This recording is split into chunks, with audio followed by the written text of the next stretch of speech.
With the Iowa Caucus mere hours away, we have to do one final deep dive into the state of Iowa before tonight.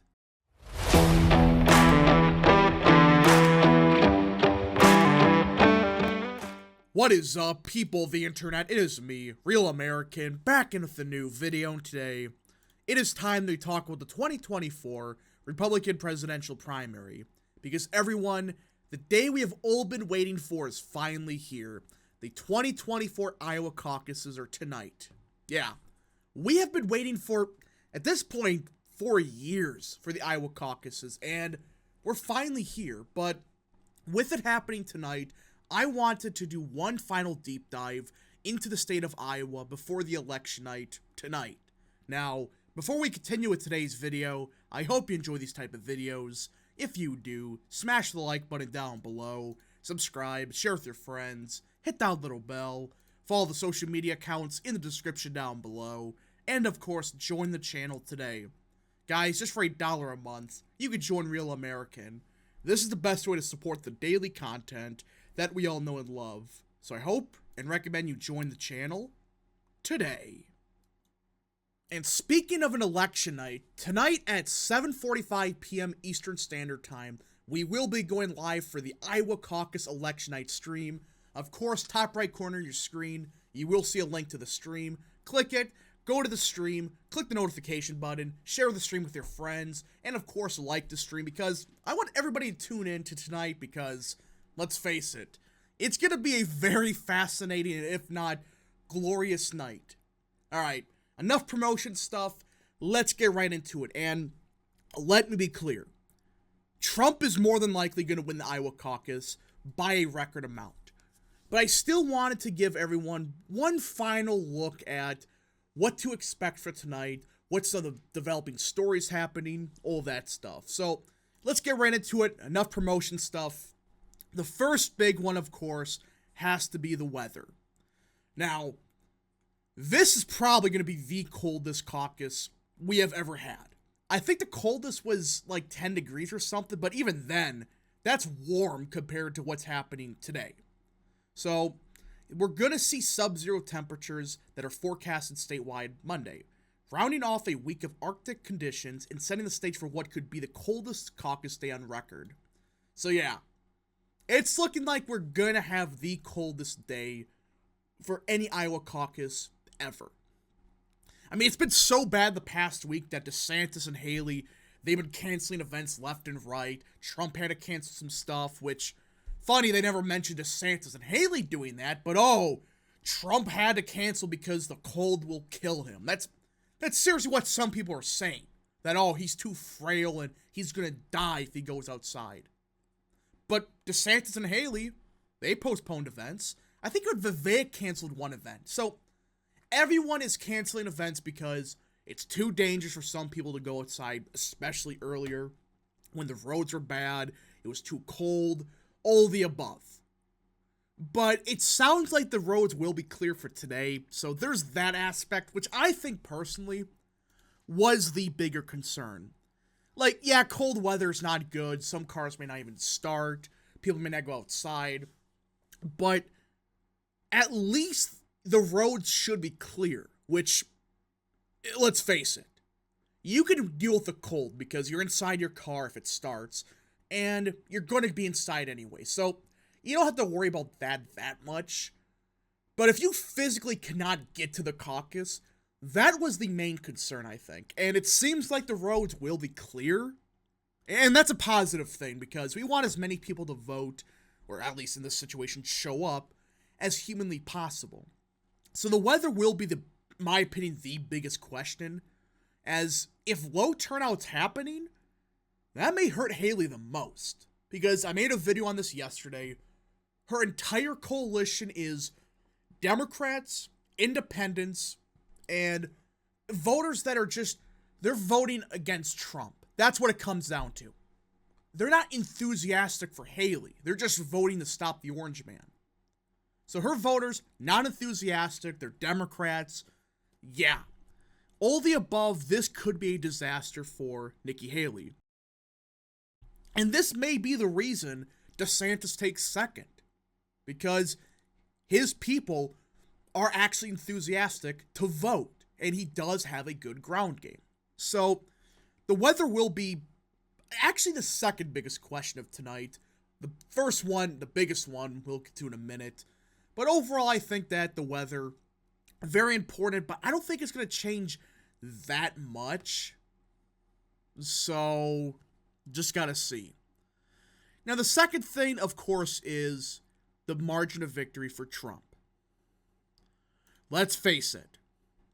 Trump is going to be the winner of tonight. There's no grand conspiracy that the polling is all wrong, going to try to help Trump to secretly get the nomination. That's BS. But it is important to see how much does Trump get. In particular, what percent of the vote does Trump win? In my opinion, the magic number is 50%. Because, let's face it, when you're at 48%, it's like, well, that's proof that Trump can't get a majority of the vote. That means the majority of the party want someone different. It's a psychological thing. And if Trump does get 50%, which most polling now shows him at like 54, 55%, I think the psychological aspect of that will give Trump the most momentum going into New Hampshire, going into Nevada, going into South Carolina. Because when you get a majority of the vote, it's like, hey, he won the majority, so no matter what you do, he's gonna get the most votes. But if he doesn't get 50% and say Nikki Haley takes second, that could be a problem for Trump going into New Hampshire. But I still think he gets the nomination, but I think his team understands we want to win by as much as possible and get as many votes out there as possible. But there's a chance he may crack 60, and at that point, Haley and DeSantis may just drop out. If he cracks 60, that's the end of the campaign. Now, speaking of Nikki Haley and DeSantis, the battle for second is going to be down the wire and will determine who stays in the race, at least longer term. Nikki Haley's banking on New Hampshire, but I have this feeling if she doesn't take second, and she does a lot worse than expected, that momentum that she had going into New Hampshire would go away. Because she is essentially banking on outperforming the polling in Iowa, and then using that to win New Hampshire. That's her entire strategy. While DeSantis, it's make or break time for him. If he doesn't get second place, he's done. He's not going to be the alternative to Trump. It's over. Hell, even if he gets second, I don't think that's enough. He may need to crack like 25% just to stay in the race long term. So the battle for second is absolutely critical to what happens in, say, a month. What happens on Super Tuesday? What happens in New Hampshire? Because let's face it, if Haley doesn't take second and underperforms vastly, she's done. Because Trump already has a 20-point lead in New Hampshire. If he wins Iowa by 30 and she doesn't even crack third place or second, well, that's just a death blow to a campaign, usually. We have never seen someone do this good in both Iowa and New Hampshire before, but it seems like history is being broken this year. And I think that if Nikki Haley doesn't get second place, she may have a lot more trouble than she thought she was going to have. Now, we'll, of course, have the first-time caucus goers. We just got to see how high turnout is. Because if it is very high turnout, that's going to benefit Trump, Vivek, even Haley a little bit. Because these voters, they are breaking for Trump and Vivek the most. These are low-propensity voters that are more MAGA. They're part of the new Republican coalition. They are breaking for Trump heavily. And Vivek's campaign is banking on these voters. That, hey, these voters, they have not been polled. People are not talking about them. If they get out and vote, we could see Vivek stun the world. And speaking of Vivek Ramaswamy, in my opinion, and I kind of glanced over the first 4 points because we kind of know this, you know, the weather, Trump's margin, battle for second, first-time caucus goers, how much did they vote? But the Vivek factor is the biggest question tonight. This is the definition of a boom or bust candidate. He's either going to stun the world tonight, or he's going to do awful. I don't see any between. Vivek is the biggest question tonight.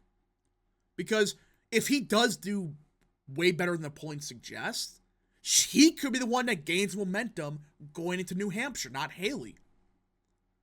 And Vivek has a very fascinating coalition, very similar to Trump, if not the same coalition as Trump, if not a bit younger. And this is why Vivek, we don't know. That's why most people are having a hard time predicting, what is Vivek going to do? It's the first election he's ever ran in. There's been polling that suggests he cracks 12%, but some is only 6%. People are either having him at 5% prediction-wise, upwards of like 15 to 20. This guy's range, you don't know. You don't know how he's going to do. But if he does stun the world, which I think he could, that opens up another can of worms of, hey, is Vivek the alternative to Trump going to New Hampshire? Not, quote-unquote, the alternative Nikki Haley? I don't know. We just don't know with how Vivek's coalition is built. It's very similar to Trump, so if Trump outperforms everyone, I think it also means Vivek outperforms, because those two, their coalitions are basically the same. Let's face it, they are basically the same coalition, just one's voting for Vivek Ramaswamy, the other one's voting for Donald Trump. But I don't know. I really don't know how Vivek does tonight. Most people don't. But anyways, folks, thank you so much for watching this quick deep dive into the Iowa caucus. Again, just kind of the one final quick look at, what are the 5 things that are what to watch out for. Kind of everybody knows it, but I'm still fascinated by Vivek Ramaswamy. What does he do tonight? If you guys did enjoy, smash the like button down below, subscribe, share with your friends, hit that little bell, follow the social media accounts in the description down below, and of course, join the channel today. Thank you so much. We'll see you guys in the election night stream tonight. Godspeed to all of you.